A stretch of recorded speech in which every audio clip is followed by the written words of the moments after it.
Hey everybody, this is Chase Butiche, your local witchy bitch.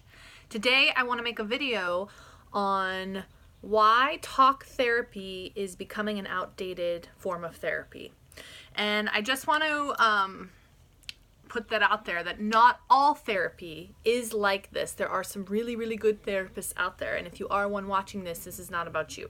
This is talking about mainstream talk therapy and a lot of the methods that are used in talk therapy, because it is coming from a very rational context where it's mostly trying to use the mind in order to affect trauma, wounding, pain, levels of depression, the things in our lives that are holding us back, right? So we're using our mind in order to work through that, which can take years. And sometimes that's exactly what somebody needs. But if you have been going to therapy for a long time and you're still feeling held back, I'm going to explain to you why. So, therapy for me was never something that worked very well because, I remember my mom put me in therapy when I was like 15. And I always had lots of depression. And I just remember going to therapy and feeling a lot worse when I came back because it just made me talk about everything that was wrong. And I really felt like I wasn't getting anywhere. I think that was 20 years ago. So I think there's definitely a lot more. The field has grown and there's all different kinds of therapy. But traditionally, and what I've found with many of my clients is that many of my clients have been going to therapy for like 7 to 10 years, and they're still kind of stuck on a lot of their issues.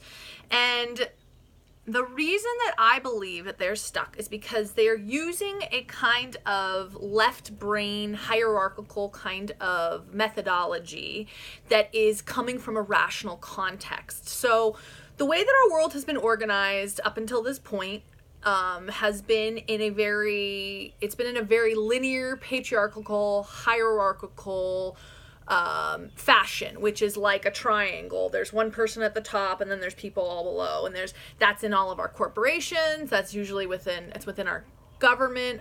We have checks and balances, but it is like that. We have one person at the top still. And it's how we kind of organize our reality. It's what competition is based on, because you want to be the best. And it's using rationality, which is left brain, which is the masculine side, which is the yang side, which we all have that, and we all need to be in balance, to try to control, understand, and configure your reality. The thing that we're missing is that there's a whole right side to our reality. There's a whole right brain. There's a whole feminine aspect that we're in the midst of recalibrating, that is in the midst of emerging, that we are recalibrating and allowing to come forth within ourselves. And that is the kind of collective energy. It's not a triangle, it's a circle. It's collective, it's collaborative, it's non-linear. It embraces non-duality, which is the idea of paradox, which means that two things that are seeming opposites can actually simultaneously be true. It's more of a quantum model, right? Where you can have many things happening in different realities at once, okay?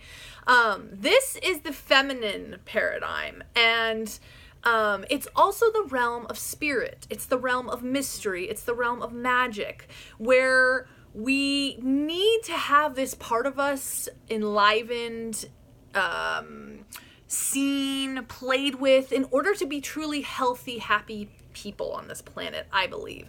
And this is also a cultivation with spirit, cultivating your relationship to spirit.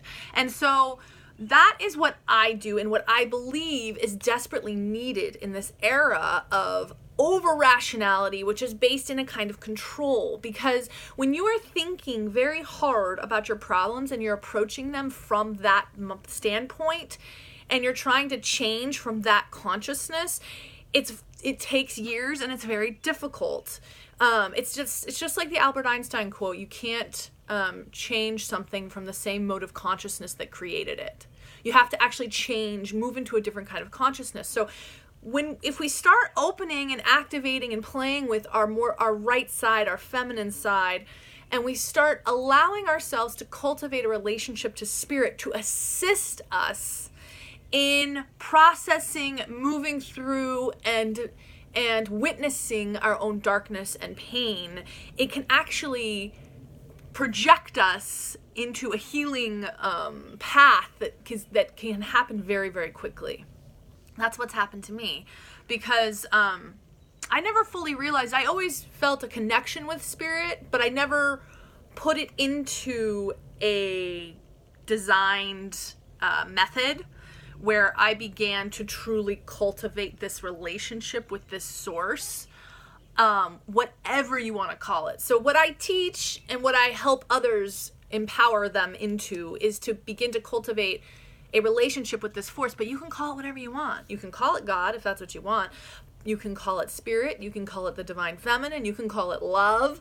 You can call it cosmic consciousness. It's simply the idea that we are living on this planet and there is an energy that is imbuing it. There's an energy imbuing it, every single thing. It's the same things that makes the birds chirp. It's the same things that makes the trees grow. It's the same thing that makes our hearts beat. It is this energy that lives in every single thing. And if we start allowing ourselves to line up with this energy and become more in the flow with this energy, we don't actually feel like we need to control our environment as much. But because of the reality that we have lived in, which is a reality based on control, which is ultimately based in fear, because, and rightly so, there was a lot of crap that's happened over the past thousands of years where people were not safe, so they felt that they needed to, which we've never been totally safe. We're still not totally safe. But if you begin to allow yourself to trust more in this benevolent force, you actually become taken care of. It's the craziest thing. And this is why talk therapy it's based in a linear, rational, dualistic reality that is not integrating spirit and the magic and mystery of spirit. Not all, of course, okay? I'm making that very clear. Not all, of course, but most, okay? So the thing that is important in this era is that we begin to understand that we live in an era of embodiment. So when we are rationally coming at something, we are coming back at it from the mind. So we are actually kind of disembodied, which means we are not totally allowing our heart and other aspects of our being to be completely integrated with our experience. And so we become disembodied. We become very mind-based, which is where all the control comes in.